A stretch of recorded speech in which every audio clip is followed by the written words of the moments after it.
Sur les hauteurs de Tintru, village des Audaciens, la fumée du réchaud guide le promeneur jusqu'à cet atelier d'artistes qui, pour la période des fêtes, accueillait le visiteur. Donc on va avoir des motifs assez différents.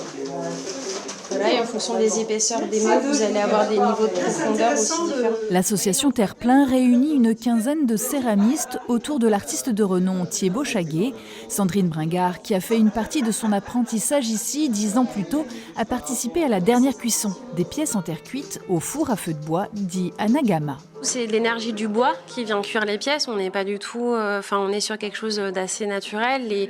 L'argile qu'on utilise, les couleurs qu'on met dessus, on est sur des choses qui sont fondamentales. Du coup, on va avoir des marques de passage de flammes, des dépôts de matière qui sont vraiment inhérentes à ces cuissons-là et qui amènent une histoire aux pièces qui vient les marquer, qui renforce, je dirais, le côté pièce unique. Essentiellement, moi, je travaille avec des argiles différentes, quelques oxydes. J'ai des bases très très simples.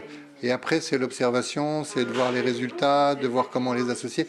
C'est comme on pourrait parler d'un cuisinier. 1 mois et demi de travail aura été consacré à la création de bols, de verres, de cruches, 140 assiettes signées Thiébaut Chaguet, 40 Sandrine Bringard, vendues 50 € l'unité et que les amateurs sont venus choisir sur place dès l'ouverture des ventes. C'était très compliqué de choisir parce que voilà, elles sont toutes sympas, mais après moi c'est plus les teintes.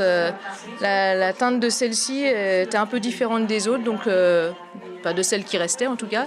Donc voilà, je me suis portée sur cette teinte-là. Ce jour-là, les clients ont choisi une assiette pour dîner dedans, ensuite au restaurant du village. Un retour à l'origine de la poterie avec la création de pièces utilitaires en mini-série.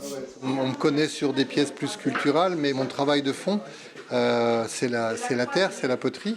Et pour preuve, l'atelier qu'on a créé à Fraise avec les Oyas. Une expo-vente où les objets de la vie courante ont trouvé très rapidement acquéreur et où les curieux ont pu découvrir l'atelier d'artistes habituellement accessible sur réservation.